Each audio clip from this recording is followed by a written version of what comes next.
پاک سعودیہ تعلقات نئی بلندیوں پر وزیر اعظم میاں شہباز شریف کی سعودی ولی عہد محمد بن سلمان سے ملاقات، فیلڈ مارشل سید عاصم منیر اور نائب وزیر اعظم اسحاق ڈار کی بھی شرکت، باہمی تعلقات سمیت علاقائی اور بین الاقوامی صورتحال پر تبادلہ خیال، دونوں ممالک کے درمیان سرمایہ کاری اور توانائی کے شعبوں میں تعاون بڑھانے پر اتفاق، وزیر اعظم کا ایکس پیغام میں دونوں ممالک کے برادرانہ تعلقات کی پائیدار مضبوطی کا اعادہ، کہا ملاقات میں تجارت اور معاشی تعاون کے شعبوں میں شراکت داری بڑھانے پر گفتگو ہوئی، پاکستان کی خوشحالی اور تعاون کے لیے محمد بن سلمان کی وابستگی اور حمایت کا تہہ دل سے مشکور ہوں۔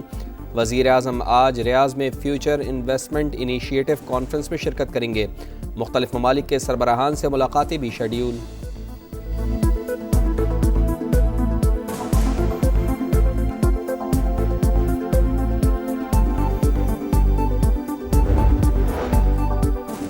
پاکستانی معیشت کے استحکام میں سعودی عرب کا اہم کردار، پاکستان کو $1 ارب کے تیل کی سہولت دے گا، $5 ارب کی ڈپازٹس رول اوور ہوں گے، $2 ارب دسمبر اور $3 ارب آئندہ سال جون میں واجب الادا ہیں۔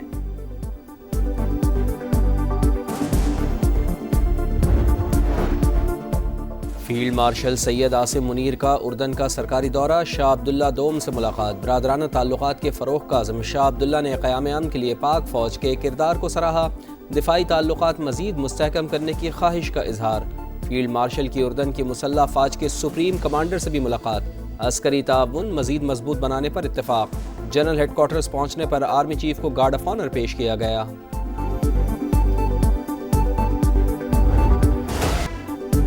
استنبول میں جاری پاک افغان مذاکرات مشکلات کا شکار، افغان طالبان پاکستان کے مطالبات پوری طرح تسلیم کرنے کو تیار نہیں، میزبان ملک نے بھی پاکستان کے منطقی اور مدلل مطالبات کو معقول اور جائز قرار دیا، طالبان کا وفد بار بار کابل انتظامیہ سے رابطہ کر کے احکامات لیتا رہا، حوصلہ افزا جواب نہ آنے سے تعطل پیدا ہو رہا ہے، پاکستان نے واضح کر دیا جائز مطالبات کو تسلیم کرنا سب کے مفاد میں ہے۔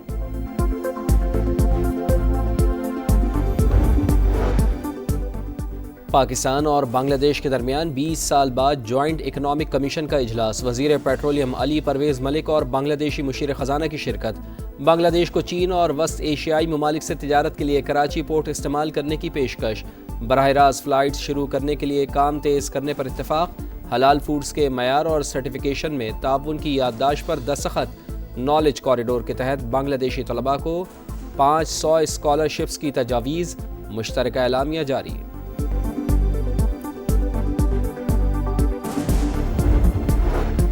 پیپلز پارٹی اور نون لیگ کا آزاد کشمیر حکومت کے خلاف تحریک عدم اعتماد لانے پر اتفاق، صدر آصف زرداری سے دونوں جماعتوں کی مذاکراتی کمیٹیوں کی ملاقات، نون لیگ ان ہاؤس تبدیلی کے لیے جیالوں کا ساتھ دے گی، آزاد کشمیر کے نئے وزیر اعلیٰ کا اعلان آج بلاول بھٹو زرداری کریں گے، رانا ثناء اللہ کہتے ہیں نون لیگ نئی آزاد کشمیر حکومت میں شامل نہیں ہوگی، احسن اقبال بولے آزاد کشمیر کا موجودہ سیٹ اپ ذمہ داریاں پوری کرنے میں ناکام رہا، راجہ پرویز اشرف اور قمر زمان کائرہ نے کہا انوار الحق نے معاملات کو اتنا خراب کیا کہ وفاق کو مداخلت کرنا پڑی۔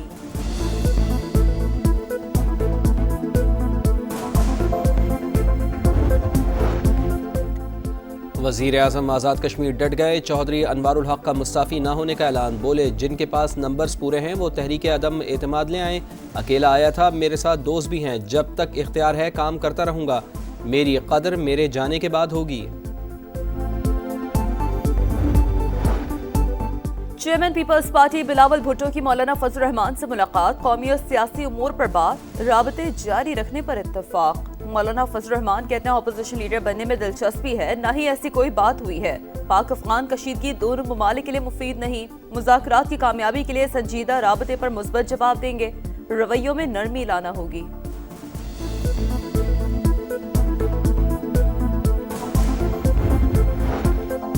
وزیر اعلیٰ خیبر پختونخوا سہیل آفریدی 2 ہفتے بعد بھی کابینہ تشکیل دینے میں ناکام، اہم منصوبے اور سرکاری امور تعطل کا شکار، پی ٹی آئی رہنماؤں کا بانی سے ملاقات پر اصرار، گورنر فیصل کریم کنڈی کہتے ہیں مختصر ہی صحیح کابینہ بن جانی چاہیے تھی، علی امین گنڈاپور کو کیوں نکالا، کیا وہ میر جعفر اور میر صادق تھے؟ پنجاب کی 65,000 مساجد کے ائمہ کو وظیفہ دینے کا فیصلہ، وزیر اعلیٰ پنجاب مریم نواز کی زیر صدارت امن و امان پر اجلاس، مساجد کی تعمیر و مرمت کے پروجیکٹ سالانہ ترقیاتی پروگرام میں شامل، سائبر کرائم سیل قائم کرنے اور لاؤڈ سپیکر کے غیر قانونی استعمال پر کارروائی کی ہدایت۔ مریم نواز نے کہا پنجاب میں قیام امن اولین ترجیح، جائز کام کے لیے بھی رشوت دینی پڑے تو یہ حکومت کی ناکامی ہے، کوئی بھی شکایت قابل قبول نہیں ہوگی۔ این ایچ اے کا ریونیو 3 سال میں 500 ارب تک بڑھانا ہے۔ وفاقی وزیر مواصلات عبدالعلیم خان کاظم ری اسٹرکچرنگ 2 ماہ میں مکمل کرنے کی ہدایت۔ ٹاسک اے ایف فرگوسن ادارے کے سپرد، نئے آرگنائزیشن ڈیزائن اور جاب پروفائل کی تیاری کی ہدایت۔ عبدالعلیم خان نے کہا بہتری کے لیے شارٹ اور لانگ ٹرم اقدامات اٹھائے جائیں، اداروں کی اصلاح مشترکہ ذمہ داری قرار۔ مسلسل چوتھی بار شرح سود 11% پر برقرار، اسٹیٹ بینک نے 1.5 ماہ کے لیے نئی مانیٹری پالیسی جاری کر دی۔ اجلاس میں مہنگائی کی شرح، درآمدات و برآمدات اور تیل کی قیمتوں کا جائزہ، زر مبادلہ کے ذخائر اور مالیاتی خسارے پر غور، تاجروں کا اظہار مایوسی، فیصلہ سمجھ سے بالاتر قرار۔ بلوچستان کے علاقے بھاگناڑی میں دہشت گردوں کا حملہ، فورسز نے بینک لوٹنے کی کوشش ناکام بنا دی۔ حملے میں ایس ایچ او لطف علی کھوسا شہید، 1 اہلکار زخمی۔ جوابی کارروائی میں 2 دہشت گرد مارے گئے، 1 زخمی۔ لاہور میں محافظ ہی ڈاکو بن گیا، شاہدرہ میں شہری سے ڈکیتی کرنے والا پولیس افسر گرفتار، فوٹیج نے بھانڈا پھوڑ دیا۔ سب انسپکٹر عمار نے شہری سے 4 لاکھ روپے چھینے تھے، ملزم سی سی ڈی کے سپرد۔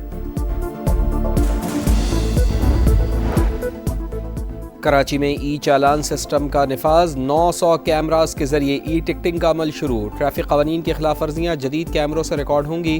وزیر اعلیٰ سندھ نے افتتاح کر دیا، دائرہ کار پورے صوبے میں پھیلانے کا اعلان، بولے ای چالان سے ٹریفک کے مسائل حل اور انسانی مداخلت ختم ہوگی۔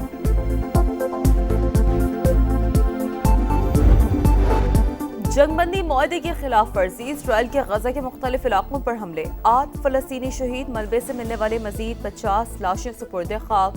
حماس کے سابق سربراہ یحییٰ سنوار کی شہادت سے پہلے کی نئی ویڈیو سامنے آ گئی۔ یحییٰ سنوار کو ایک ساتھی کے ساتھ اپارٹمنٹ میں دیکھا جا سکتا ہے۔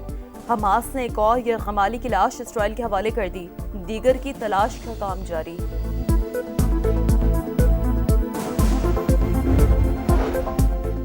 امریکی صدر ڈونلڈ ٹرمپ کا دورہ جاپان، نایاب معدنیات سے متعلق معاہدے پر دستخط، نو منتخب جاپانی وزیر اعظم سے تجارت اور دفاعی امور پر تفصیلی تبادلہ خیال۔ صدر ڈونلڈ ٹرمپ کا وزیر اعظم ہاؤس پہنچنے پر پرتپاک استقبال کیا گیا۔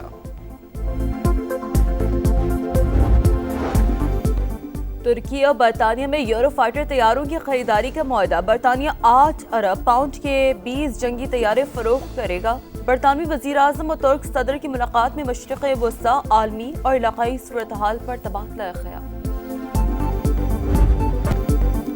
نیا مشن، نیا چیلنج، پاک جنوبی افریقہ پنک T20 آج پنڈی میں ہوگا۔ بریسٹ کینسر آگاہی مہم کے لیے افریقی پلیئرز بھی پنک ربن پہنیں گے۔ شاہینوں کا پنک کٹ میں فوٹو شوٹ۔ وکٹ کیپر عثمان خان مڈل اوورز میں کھیلیں گے۔ کپتان کی پریس کانفرنس، سلمان علی آغا نے کہا Babar Azam world class player ہیں، ایشیا کپ سے کافی کچھ سیکھا، غلطیوں سے سیکھ کر ورلڈ کپ کی تیاری کریں گے۔ جنوبی افریقی کپتان نے پاکستان کو خطرناک حریف قرار دے دیا۔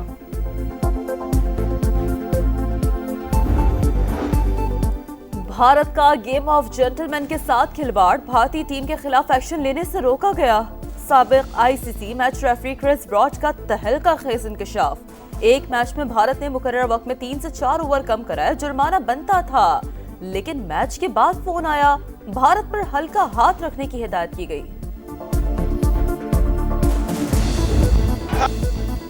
اور پاکستان ایشین یوتھ گیمز والی بال ایونٹ کے فائنل میں پہنچ گیا، سیمی فائنل میں انڈونیشیا کو شکست دی۔ پہلا سیٹ ہارنے کے بعد شاہینوں کا زبردست کم بیک، لگاتار 3 سیٹ جیت کر فائنل میں جگہ بنا لی۔ گولڈ میڈل مقابلے میں پاکستان کا ٹکراؤ 29 اکتوبر کو ایران سے ہوگا۔